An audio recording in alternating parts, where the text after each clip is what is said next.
Welcome to Unscripted, where the story behind the journey matters most, where we don't just talk about the future, we humanize it. I'm your host, Leslie Mota, and this show is sponsored by WAGME. Tonight isn't just another conversation. This is where we go beyond the headlines, beyond the highlight reels, and into real moments that shape who people become.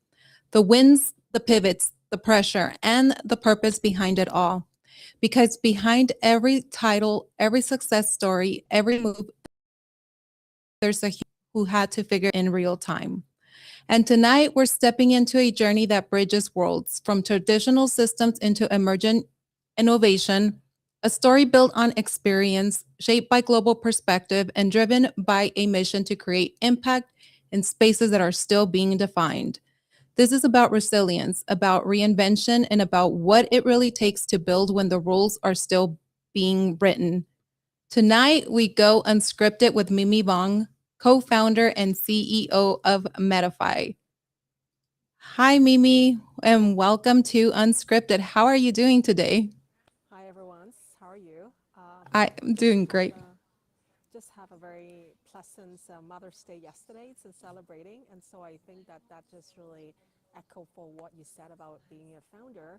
Then you need to be resilient, and then also keep reinventing myself. And so Absolutely. Well, happy Mother's Day. And you are never tested how much resilience you have until you go through, hit bottom. I But know. Mimi, you've built across industries, across continents, and now you're building at the intersection of AI, blockchain, and real world assets. But before any of that, before the titles, before Metafy, before the success, what was that moment you realized that your path was going to look different from what you originally thought you were going to follow? I think that when I was growing up, I was born and raised in Hong Kong, and then the education systems are relatively traditional and also cutthroat. But I think that one of the biggest turning point for me as a student is actually that I found out that I'm a visual learner. So I think that is actually there's a book called is called like a mind map. And so actually I think that is the turning point for my learning journey. Then I realized that I'm a visual learner, and also Mhm. that is the time that the teacher actually told us that you do not need to confine yourself in what the education system told you to. And so that's really paved my way and started my journey, and then get educated and went to school in California. And I think that is really the biggest tipping point for my learning journey, my career, and then it's a personal journey as well. I love that. When you look back at your younger self, what were you chasing? What was she chasing? And how different is that from what drives you today? I guess that because I'm always almost like an underdog. When I was in Hong Kong, that no one's actually paying me any attentions. But actually, when I find out that I can do more, and then also I think that when I start to become play sports, I was a basketball captain. Then you realize that you can actually think more, and you don't need to confine by what people expect of you. And so I think that is really the turning point. I just thought that, you know what, why don't I just dream bigger and then doing something. And then the drive is always that I don't need to live up other people's expectations, and I need to prove them wrong. So I think that is more like a type A personality back then. Yes. When I'm growing older, then I realized that I don't need to. What I want to do is something I'm passionate about. It's not because I just want to prove people wrong. It's because I love what I'm doing. So I think that is the tipping point. That I realized that is more important than just want to be right, but actually just want to do something that I want to do and passionate about. That is the way to do it because I think sometimes we can get it wrong. And then where we're trying to live to others' expectations, sometimes it leads us down a different path or we're not happy with what we're doing. Okay, so I did get from the audience that we're having a little bit of sound issue. So, Mimi, on your end, it sounds a little bit low. Oh, she Can you hear? disappeared. Can you hear me now? Oh, yes, that's getting a little bit better. It's a little bit louder. Okay.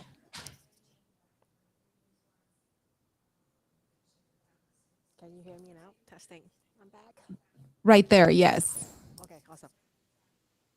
Okay, but we can't see you anymore. Really? Because I see myself. Okay. Oh my good. Okay, there we go. Okay. It went black on my end. No, Mimi. We can keep talking and then see if you come back. I know we had a little bit of technology issues behind the screen. We kept going in and out, but are you still there? I'm here. I see myself and see you very clear, actually. Okay, chat. Can you guys see Mimi? It's black on my end because if you guys can see her, that's completely okay.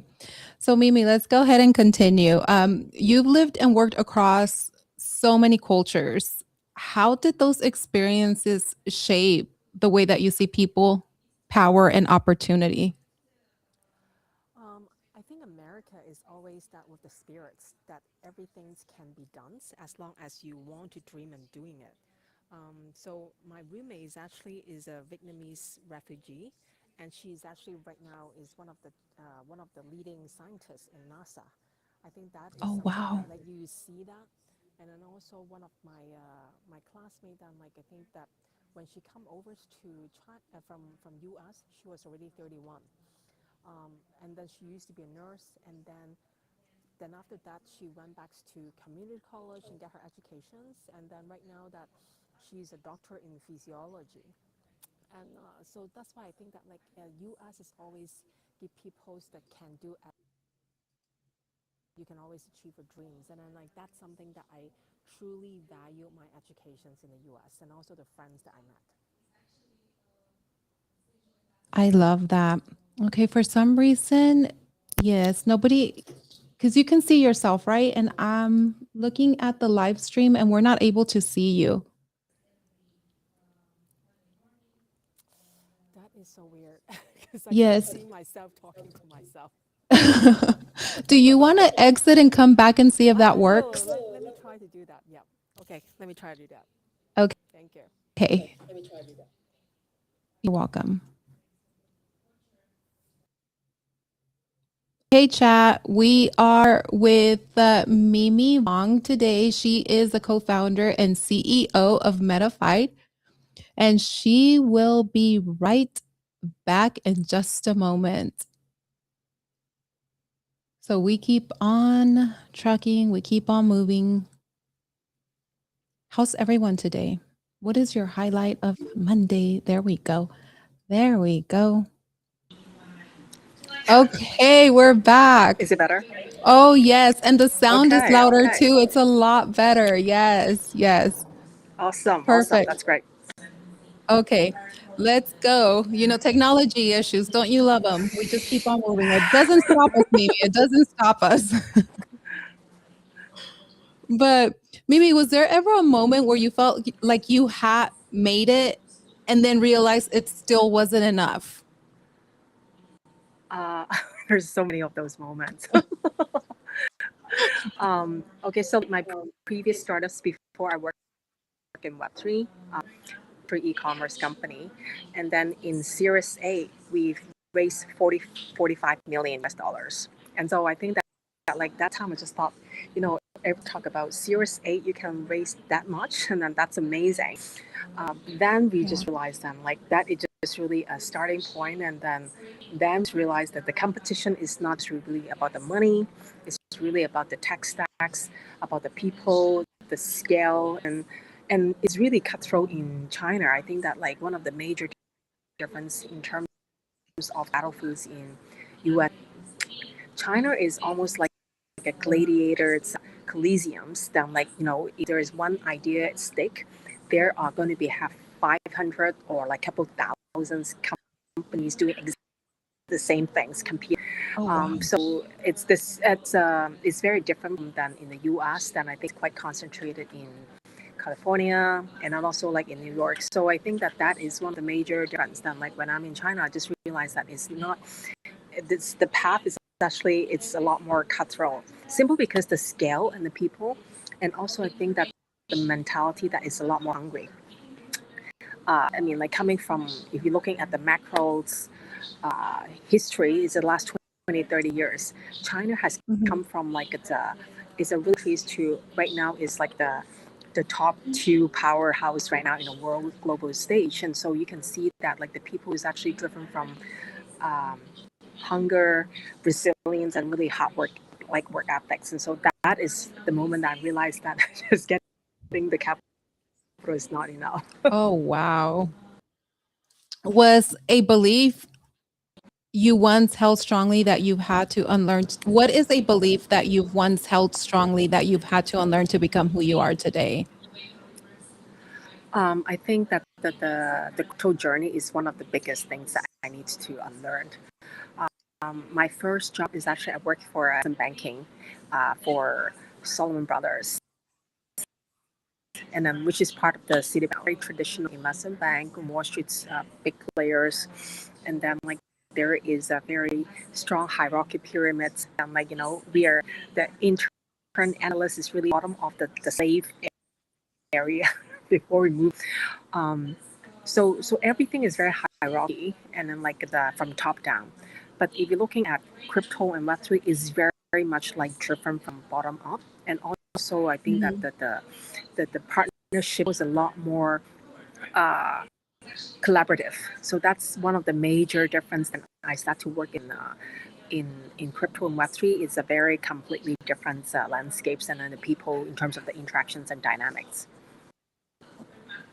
Oh, absolutely. I think this space is completely different than the outside world. Very, A very lot of different. the time, yes.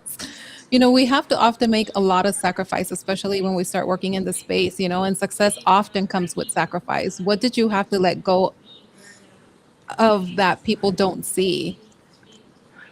I think one of the biggest thing is the prestige. Like previously, when I was working for corporates, and also I was previously working for the top three luxury e-commerce company in the world, and then so that time that you can always, fly business class, like like 5-star hotel, and then get more those like luxe and then like very posh like treatments. And right now, that I think for Web3, then it's not about what you dress; it's really about what you learn and then what you can contribute. And so, like, no one cares about whether you actually get a Louis Vuitton bag or not. So that's a major difference. That is so true. It's like, you go to events, you go to conferences, and that doesn't even matter. It's like what matters is the connections, who you're building with, sponsors, partners, and getting to know what is the next big thing that is going to hit. Very different. You adjust and pivot. I mean, you had a successful career in traditional industries. What did you see or feel that made you step into something as uncertain as Web3, this space? Um, I always fascinated about the digital transformations, and so actually Mhm. even when I was in college, then building the website, and then also like even when I was in Pepsi, I was really the starting the first interactive marketing divisions in China, Mhm. and also doing like first luxury e-commerce. And so digital transformation is something I always fascinated. And so Web3 I think is just really an extension and make it even more disruptive because it's actually more decentralized. People can more participating in everything. And right now I think that like with AI as well. So I think Yeah. that is always part of the learning curve. Then how can we use technology better to enrich our Yes. life and to enrich the economy? And so I think that is something that is always the same. Oh, yeah, absolutely. Was there, when you decided to tap in and go full force into working in this space, was there a time or at any point, was there fear in walking away from what was already proven, stability? And how did you navigate that internally? So when I first started, my co-founder has been talking to me for a while about like getting into the Web3. So my co-founder, Alvin Thu, so he used to Mhm. work for Google. And so we know each other for like 15, 20 years. And so when he first started, so he said, you know what, like you should like get into the crypto. And I thought that like he just got brainwashed, and I just thought that this is like a scam. I said, oh my gosh, like Elton, even like the smartest guy that I know in the room is like he's got scammed and just wanted to work in crypto. So that is the time that like it took me 2 years, 3 years before I can actually really join his Web3 journeys. And then so and also like that is a time that like Bitcoin's from like couple $100 back then that I did not listen to him. Oh my goodness. So you saw I it saw it. I very saw early it. on. I saw it. I saw it. But like then I just thought that like he is keep saying that. Then I just want to verify whether he's really like going crazy or not. So I actually went to University of British Columbia in Canada. I took courses on blockchain. It's Climate Institute, Dr. Lee. And so I really want to deep dive and know about like the technology, the economics, and the fundamentals behind. So that is something that like I want to verify myself, talk to more people before I just verify whether elephants get crazy. So Yes, Mimi, you're gone from the screen again. It's black. oh, Do you want to try it again? Exit and then come can you see back? me? No. No, it's completely black. Guys, we are there we go. Mimi's coming back. No, it still looks black again. Still look black? Okay. Yeah, there's no pictures. Mimi will be back. Let's see. Yeah, there's no picture for some reason. Let's see. That is so weird because like I think that like when I'm looking at my projections and I'm like it's I always see, but I know what you're saying about the black screen because I think that the bottom they say is a black. Let me try one more time. Yeah, I'm trying to see if I can. Let's see.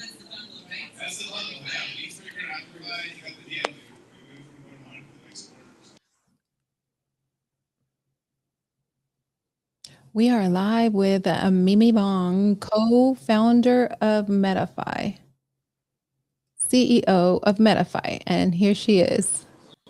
I mean, we can keep going, but we're not It said able that to see I'm your beautiful. actually it just said that I'm in the backstage.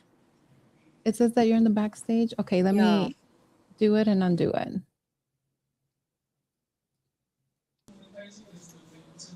Okay, I brought you on stage now.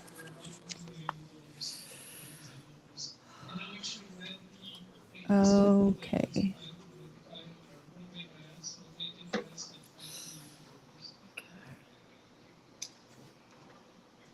Yeah, for some reason.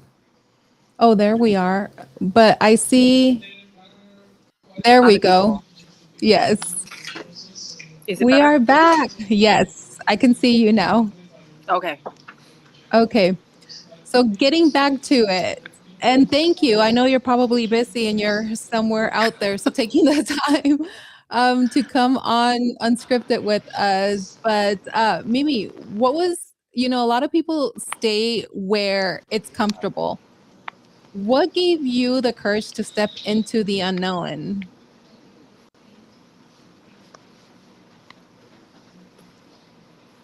Okay, wait. Can you hear us? Oh, did we lose you again, Mimi?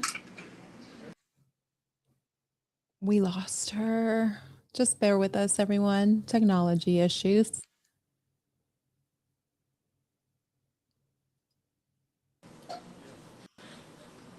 Mimi, can you hear me now?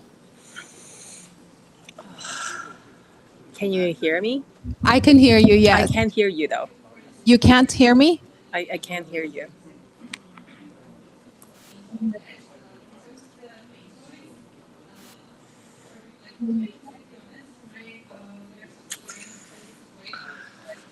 Oh, okay, chat.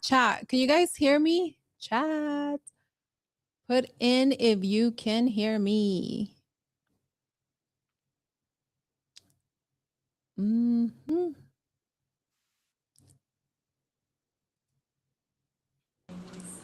Hello? Can I you hear can't hear me? you. You still can't hear me? Guys, we are having technology issues with Mimi, so she'll be right back. Mimi is the co-founder and CEO of Metafyed. So just bear with us. for one momento, and she will be right back. So, how the fudge are you guys doing today? And hi, everyone in the chat. Lisa, thank you for showing up. Boy, based. Thank you guys for coming through. Stefan on LinkedIn. Thank you. Fuel. And then babies in the chat. Thank you all for coming.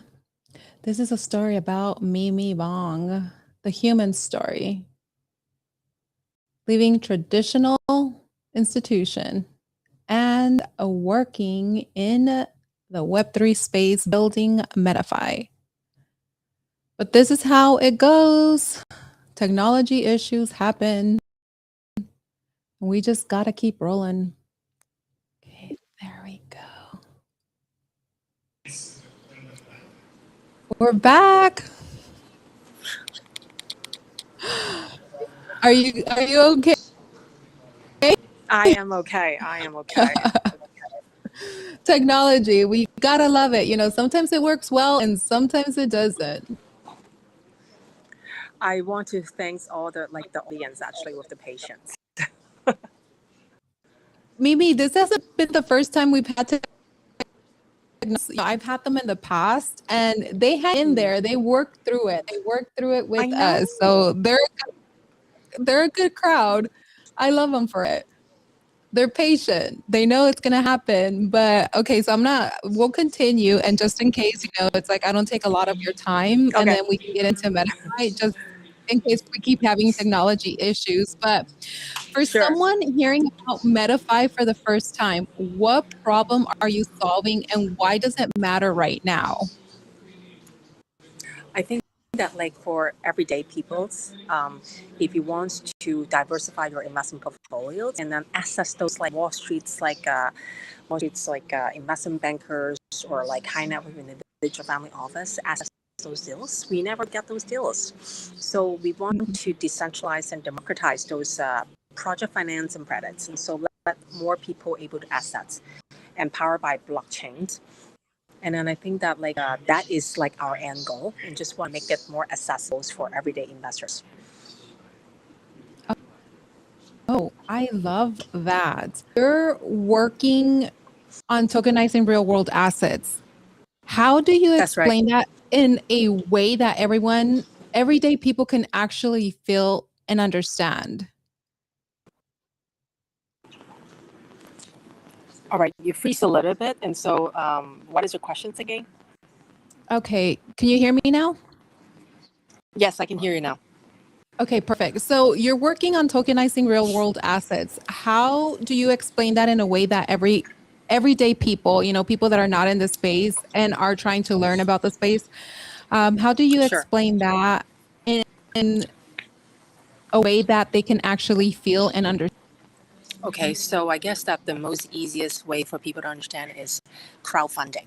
So for example, when you're doing some crowding platform, you always actually get those projects that are really high risk. So what we want to do is that those 1 million or half a million deals, you can actually access those those deals right now, but actually is even more safe and secure simply because all the yields and the return is going to direct to you back in blockchains in smart contracts. So it's basically supercharged, almost like a crowdfunding platform, but we only focus on private credit and project finance. And then for those projects that most people do not have access before. And then we do it in a couple ways differently. First is that it's because it's powered by blockchains, you can trade it on 247. It's actually, we work with regulated license exchange. That means that it's not something that is out of the blue. That is really there is a more vetting process involved, and also because our engine is actually with both my co-founder and I. We have that the engine is AI vetting the projects at the same time that we have people from traditional finance know about the business, and that way that we can actually bring in some really quality projects and truly vet it. It's not something out of the blue, giving customers or investors to explore. So I think that is something giving people the option, especially for the Web3 natives, because Um, if you're having all that money on chains, and then like instead of having just maybe 1 or 2% getting some yield and from your bitcoins or like ethereum, you can actually put your money on chain, your usdt into our projects, and you get like much more better yield, and also backed by reward assets, and those are really real life business. It's not something that is just not digital. So I think that that is something is very attractive for Web3 investors, that to diversify the portfolio, maybe just 10 to 20%. But also like that is Mhm. something that like we this is really that like the initial targets that we are looking for. There's a lot of no's in this space, and there might be a lot of similar platforms that are being created. Of What course. makes Metafyed different in how you're approaching trust, compliance, and real adoption? We are very careful in terms of vetting the projects. And so right now that Mhm. if you're looking at all the projects on our platform, it's not only vetted by, it's actually is we have to fulfill the requirement for the exchange. That means that all the information that they provide is audited by both legal professors and also accounting informations. And then also that like our AI engines is able to evaluate whether those yields is reasonable or not. So those are really that like the hardcore fundamentals that we do. I think that like from the on the other side, then I think that like because we do learn different asset classes.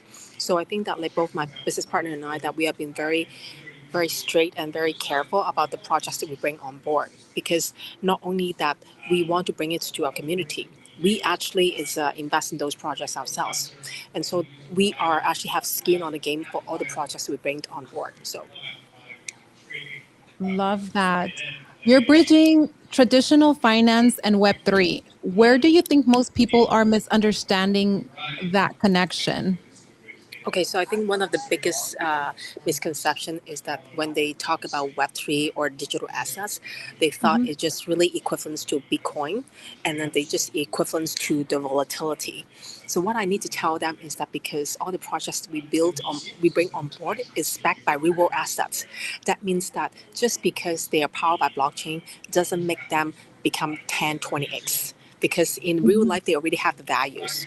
So what we're doing is just really translate those real world assets into on chain and make it more efficient. But it's I think that people need to understand it, and we are not really doing another 10, 20x to the moon, because Yeah. real estate by default they already got values. It's not just because the real estate bring on chain will become 10, 20x. They do appreciate according to what they do in real world. So I think that this is one of the biggest misconceptions. And then, so relatively speaking, there's no difference between investing on our real estate funds versus investing on a REIT project. But what is the difference is because if you already got the money on chain, you can just make it like put it here and make it more. You don't need to go on chain on off chain. That is actually Right. reduce your transaction fees for at least like 1 or 2% right there every time you on rem off rem. So I think that that is the beauty. Oh yeah, absolutely. What was that original conversation that you had? Who did you have it with, or that moment that sparked the idea of Metafy? Because you have worked with many projects, you've built other projects. What was that moment that you said, you know what, this is the direction Metafy, this is what it is? We explore different asset classes before. Real estate is one of the things that we looking for, but at the same time that we find out that like people in Web3 that they are relatively want to have more liquid. That means that like we that's why that we switch and focus on project finance, and then also for Mhm. consumer loan, and then that way that we can see that there's more liquidity.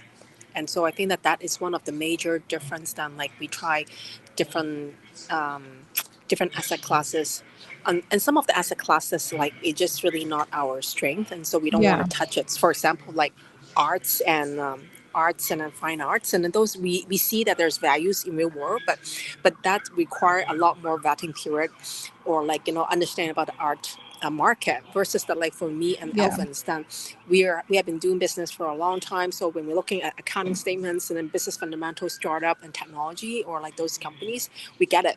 But like for arts, it's not something that we are strong on. So that's why that we kind of like stay away from those that we are not familiar with. Absolutely. Now, Metafy, we are moving into a world where AI is becoming very prominent and at the surface of a lot of the things that we are doing, building.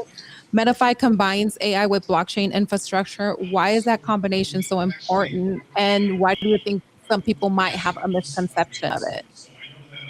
I mean, I think that like it's AI is already in our daily lives before we even Mhm. think about it. I mean, like even if we before we talk about AI or GPT, then like when you going to buy things in Amazon's, they already having AI engines to give you an algorithm based on our previous history and then give us recommendations. Those That are is so AI true. too.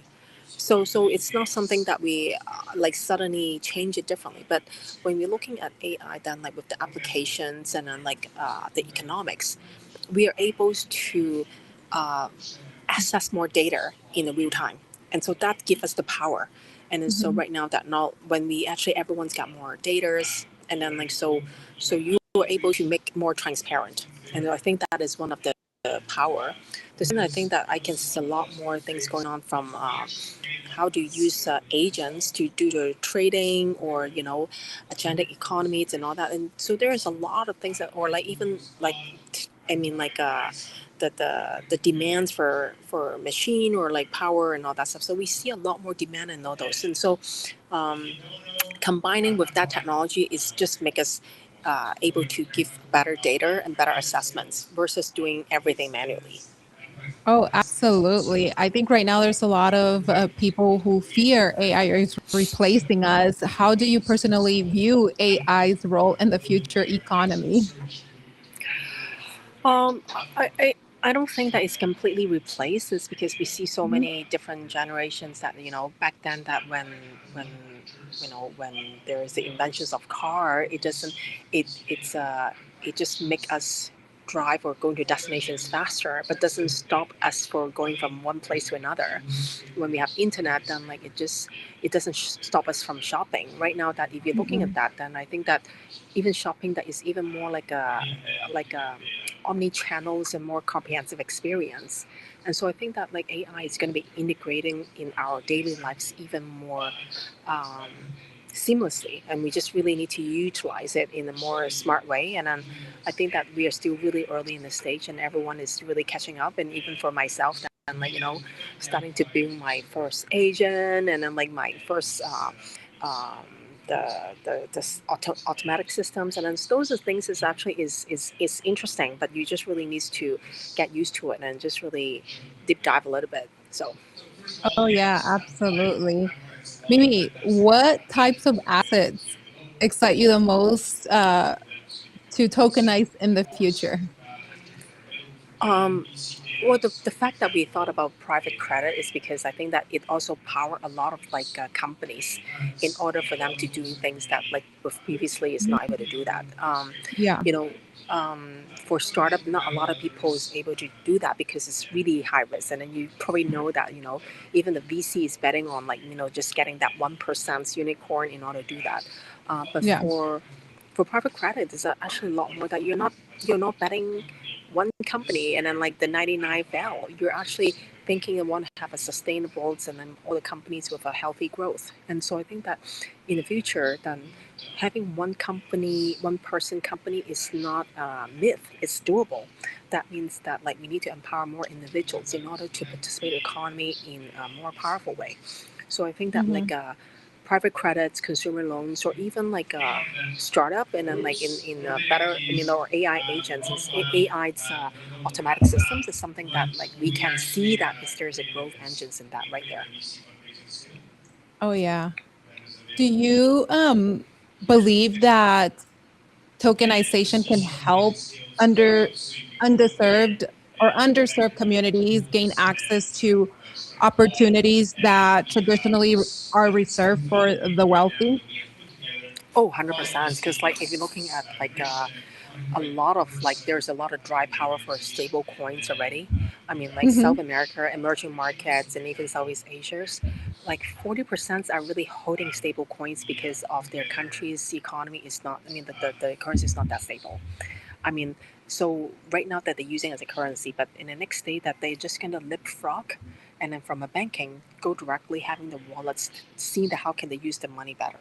So I think that like the growth is gonna be, we can see a lot more like leapfrog, especially in the emerging market. Oh, yes, absolutely. What has been in building Metafy so far, or has there been a hard challenge? I think for us, I think that like it's we I think that building trust is the hardest. And then trust is not something that like you can just say that trust me. And so building trust is that means that like you have to consistently having the projects, then like the investors and the community can see the money back into the wallet, that we're not going away. We need to showing that like our projects is really truly vetted by third party. We have to showing that like all the smart contracts are audited. um, we also need to show up not just really having a and having an NFT face, but like both Elvin and I really that like meet those people both online and offline, and then they get to know us in person. So I think that like building trust is really that the biggest challenge for us, and then also for this industry in general. I think that building trust in an industry where skepticism still exists so much is one of the most difficult things in this space. You know, it's like with so many projects coming in, there are some that are building value, that are here for the long run, that do want to build something, you know, to propel this space forward. And then there are ones that are just coming to extract. And I think that's what makes it difficult for the projects that are really trying to build something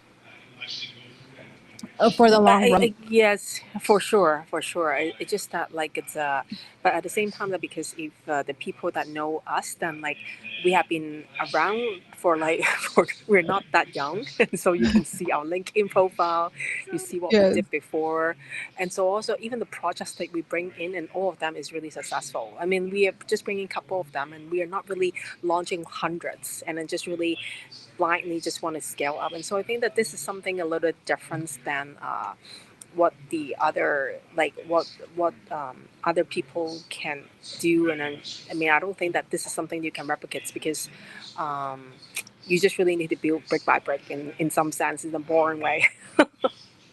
Yes. Oh no, absolutely.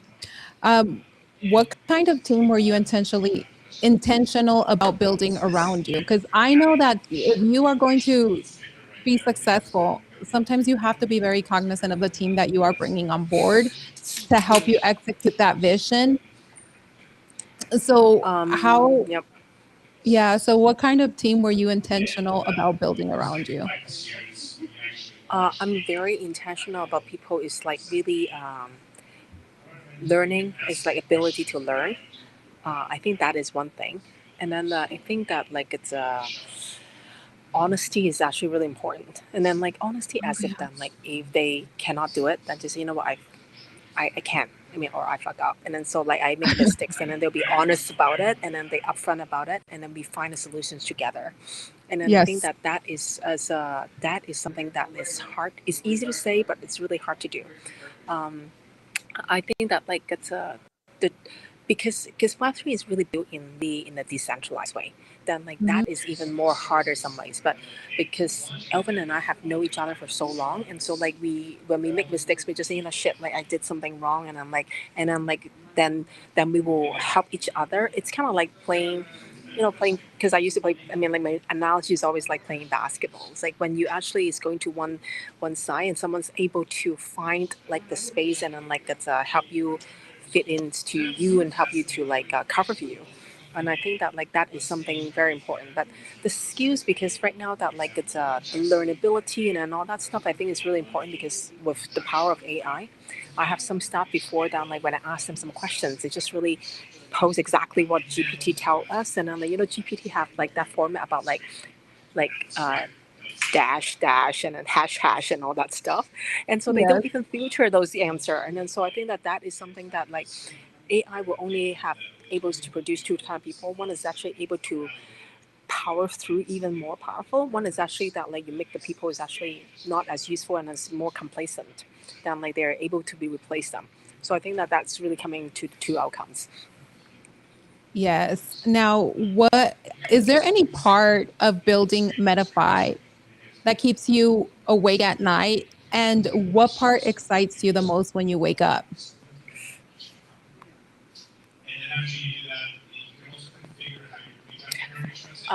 What kind of things that keep me okay? So I'm back, and so I think that one keeps me the most worried is um, if there's anyone's attack our platform. I think that like those hacker, those are Yes. really the nightmare when I hear that like, and then I say, oh my gosh, and so those usually happens. Um, I the other thing is I think that like because the deals that we talk through is actually usually takes some time for us to screen through it. So I think that like it's not as it won't be as surprised. Mhm. But because at the same time that like the regulations has been evolved quite a lot, especially in Asia and also in US as well.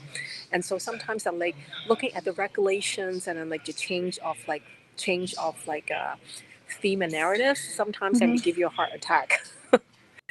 You live Yes. in the States, you probably feel that, you know about that. How does it feel? Oh, absolutely. Maybe has your website or has anybody tried to hack into the website, attack the website, and how have you dealt with that? No, I guess that like we are we are not uh, in we our team actually got like a two layers in terms of like a secure on this one. So I think that Yes. we are quite lucky on that one. I think that like I think that one of the things that like we are quite lucky on this one is because when we are expanding on multi chains, we did not roll out very Mhm. fast. I think I see that like one of the biggest challenge for people that when they have this problem is that when they roll out the multi chains very fast, and having a lot of API integrations, we are in that sense we are relatively slower on on rolling out that multi chain. So Yeah. and then also I think that that is a conscious choice because we launch it in the Binance network, and it's because simply because of the liquidities. Of course, then like as part of the Stellar ecosystems, we also launching in the Stellars pretty soon. But we are very selective on like the multi-chain strategies, and so I think that Mhm. that is giving us some privilege for not as much in terms of like the hacking issues. That's a good way to do it. Sometimes I didn't understand how some of these sites would get hacked, but you explaining it the way that you're explaining it makes so much sense. Now, when you look at Metafy 5 years from now, what do you hope people say Metafy changed? Um, I think that like I would love that like they just saying that like they don't need to um, we don't need Wall Street anymore. We just really needs like an RWA organizations marketplace, because everywhere, I mean, like it's all the regulated marketplace with good Mhm. projects is actually that like people are able to assets. And so I think that like this is something that I would like to see in that like it's especially for emerging markets that they previously don't have the opportunity. So everyone have the opportunity to invest and then like Mhm. able to profits and then like and also grow the portfolio. So I think that would be lovely. That would be beautiful. Do you think that we are witnessing the early stages of completely new financial system? we're still early though, Leslie. I, even though after like 2.5 years, I have to say that we're still really early. If you're looking at the U.S., I think that like it's already having some of the big players like Ondo and then like doing a very good job Mhm. like for Securitize. They focus on uh, the treasuries funds and also like from and all that stuff. And then but you also start to see that some collaborations between like some like Web3 exchange and also with like Nasdaq as well. Um, I mean, in Asia, then like I think that like it's hopefully that like we are able to see that leapfrog, but at the same time that I see the beauty of building with that the from the enterprise first is institutional first, because it's actually that like Mhm. they are the one that really having the money and the wallet, and so I think that like building from the retail is actually a harder ways to do, and then they're more flaky in the sense that like they're not as loyal, because institutionals, once you lock in, then like it's actually much more long term. It's much harder for them to switch, and so I think that like we are still really early, and then like and hopefully then like in the next 5 years, then I will see that a big change, especially in Asia, especially in from Hong Kong and Singapore, and then because the governments there is quite aggressive in terms of building to be the Web3 hub. Oh, yeah. What are you seeing, or do you see something, or what's something happening quietly right now in the industry that people will look back on later and realize was a major turning point that maybe some of us are not seeing yet? Um, I think that like Hong Kong actually has been like more aggressive, or like in terms of like it's a progressive than people thought it is, because Mhm, in the last 1 or 2 years then the government start to be building the platform, the regulations.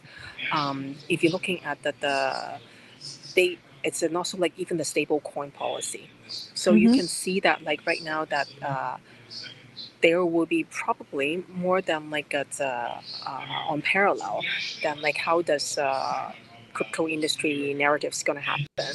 So I see that like Asia has been like really driving force in sense, and um, but with the whole geographic, I mean geopolitical sense, and right now that I don't think that people were, I mean, like focus on that much. But I think that this is actually going to be changing the whole financial industries in a very meaningful way. Oh, I think so too. I want to shift a little bit into leadership, because in Mm. this space, leadership can look glamorous from the outside, Mm. but what does it actually feel like behind the scenes?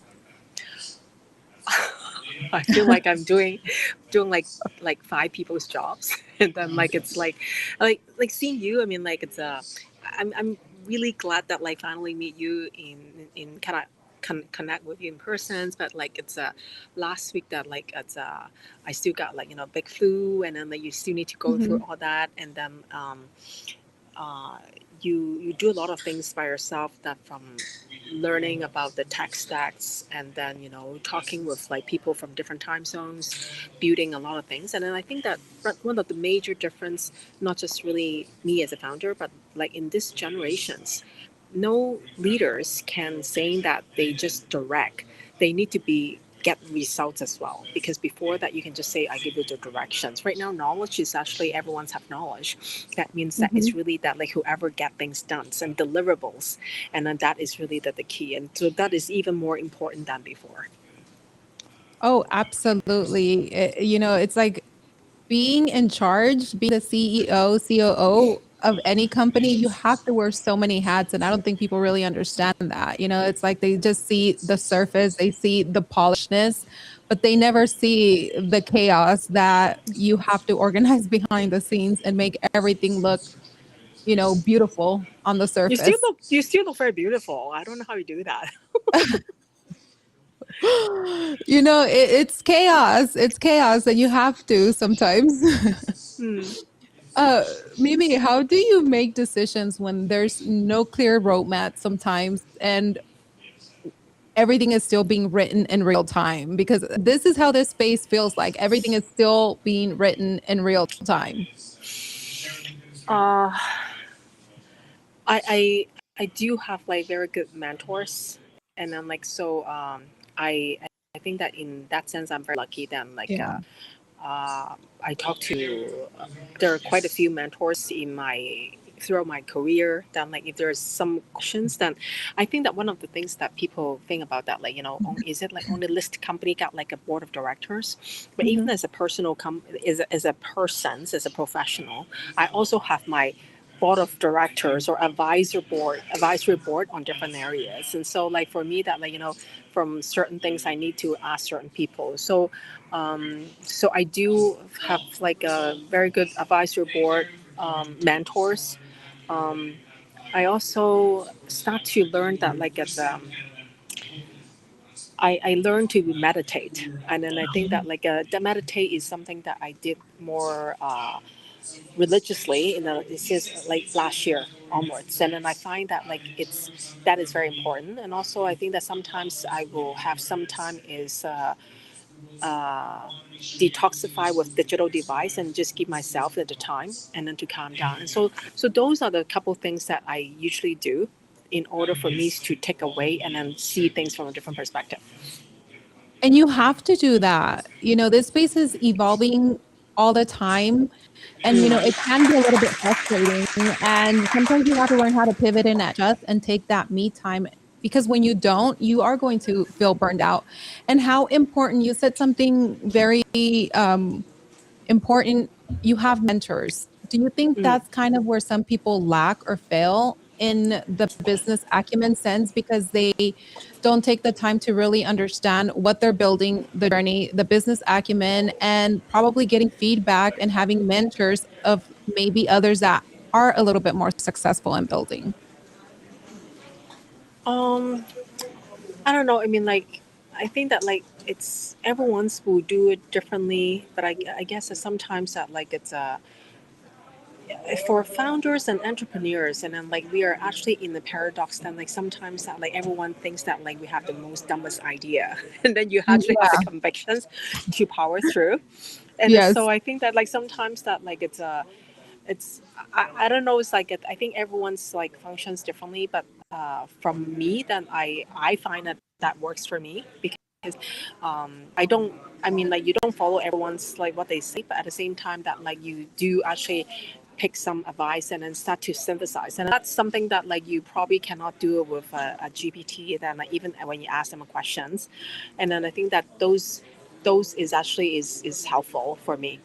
um, I think that like keep learning and having that like you set aside sometimes and then going to conference and sometimes and networking people, and then it sometimes it may not be having necessarily high ROI for like meeting certain people, but people will give you Mhm. a different perspective, and so I think that that's something that it's helpful. And so sometimes, and also like speaking with you sometimes it's kind of inspiring me. Oh wow, that's like Leslie's they're doing this like this amazing job and then still like so polished, and then like something that I can inspire and just do better myself too. And so you met different people and then you learn from them. So Mimi, on the day that I'm not doing the show, you don't even want to see how I look. It's chaos trying to put everything together, the shows, all of it, meetings, sometimes it's not as polished as it seems. I can But imagine. So it's crazy behind the scenes. But how do you balance conviction with humility when you're building something though? How do you balance that and what advice can you give us? um convictions, I think that like it's sometimes that is really the directions and then something that you do. And then I remember that like back then in Mhm. when I was applying for a school, then like I think that one of the personal statements that I said that I really want to see the conversions for media and technologies and entertainments. And so back then I don't know what's that mean. I just thought that this is the directions. Yeah.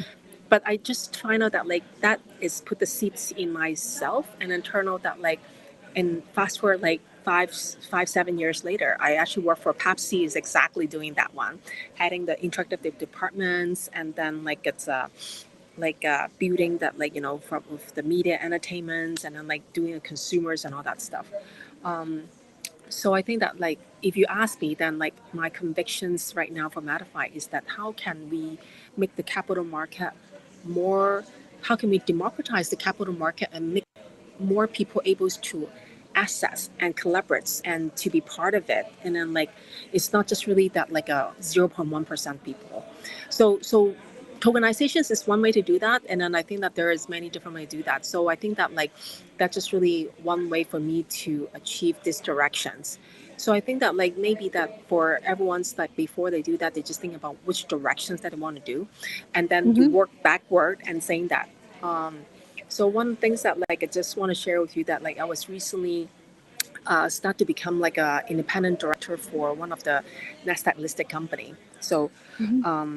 I just find out that like because when I was growing up and then when I was in my 30s, I always say that I want to be like a CEO of a listed company, but Yeah. but then like during this whole many years, then like this has forgotten.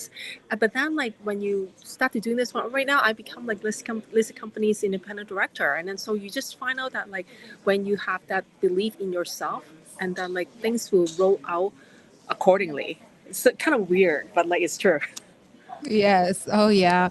If someone is watching this right now or will watch it in the future and feels stuck between staying safe or taking a risk, what will you tell them?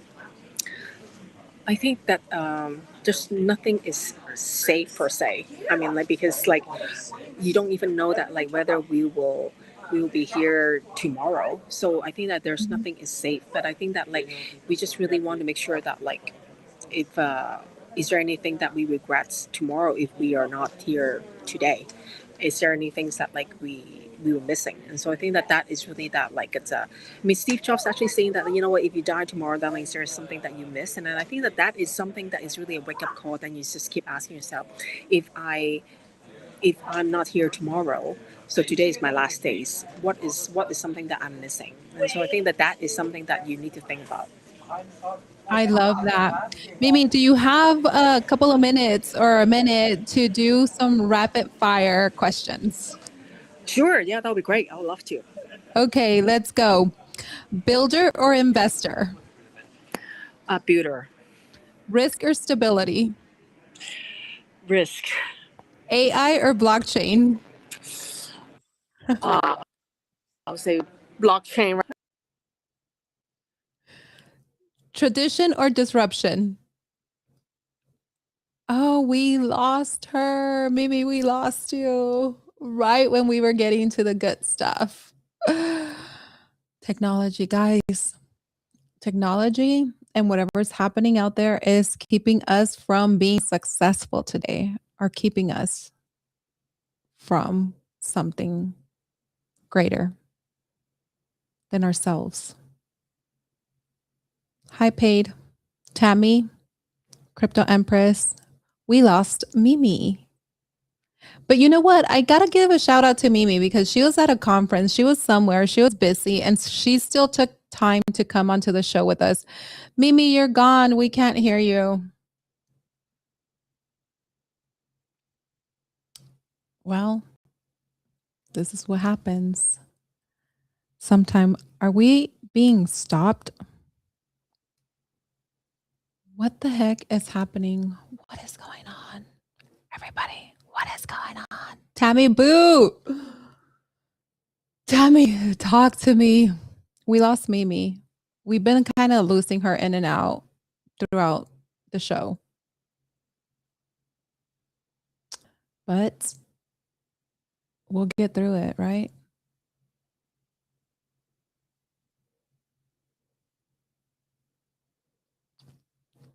I know what we can do. Okay, paid.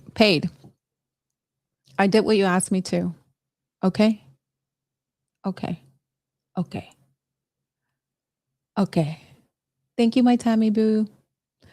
Guys, Mimi might not come back. Should we do live trading? I got an idea. Oh my gosh. Okay. So, no, I'm not going to tell you guys because this is Mimi's show, but there's a lot that happened in Miami. We'll be wrapping it up. I got some cool stories, some cool stuff. We'll give it a few more minutes, see if Mimi comes through. Okay, guys, chat with me. I'm going to put the chat up here and you guys chat with me while we wait for Mimi if she comes back. Why is it? Wait, I don't like it see through. Thank you, Tammy Boo. I don't like it see through. The fudge. Mhm.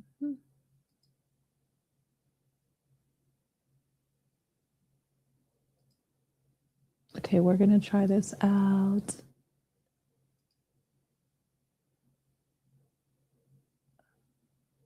Can you guys see?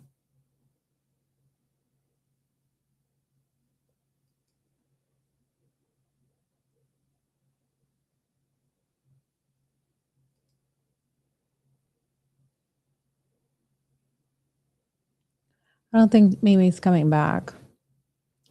Mimi, come back.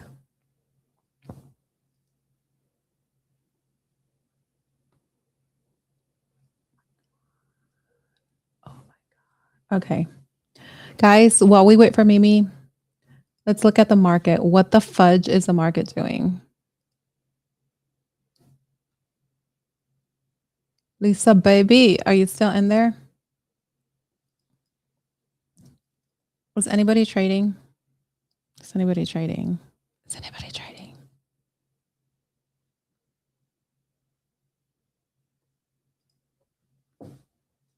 Mhm.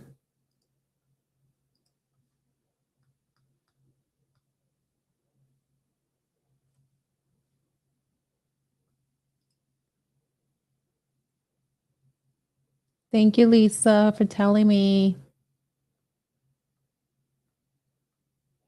Lisa, I got to call you back. Tammy, I got to call you back because I want to know some stuff.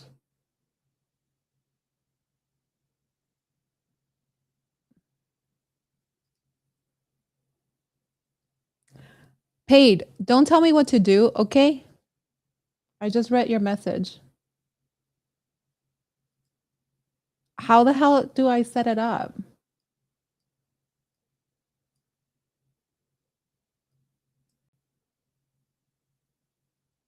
How?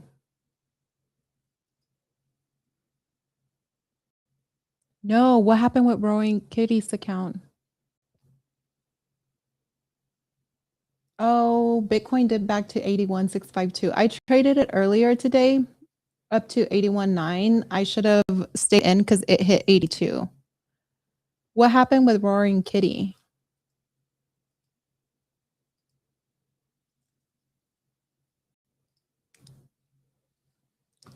Do you guys want to trade together? Let's trade together.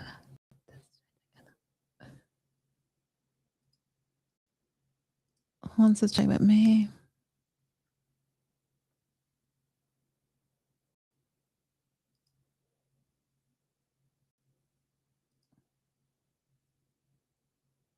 Wait, how do we do this?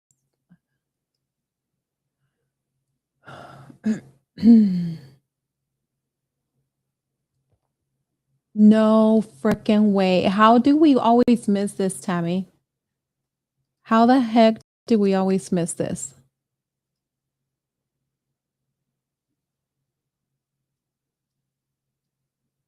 Mm-hmm.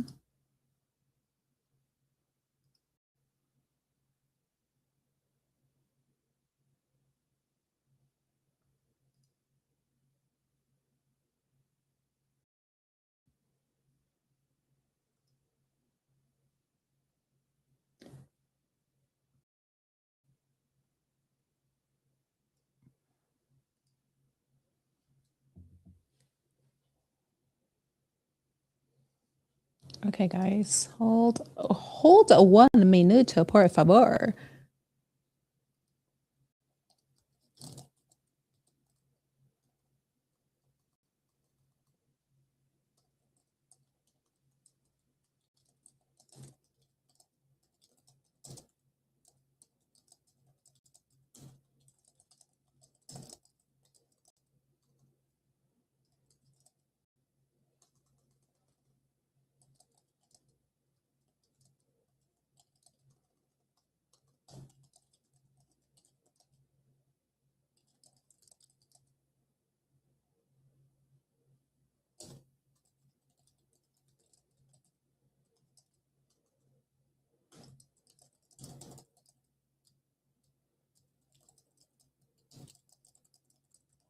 Okay, so Mimi is having technology issues, so she will not be back.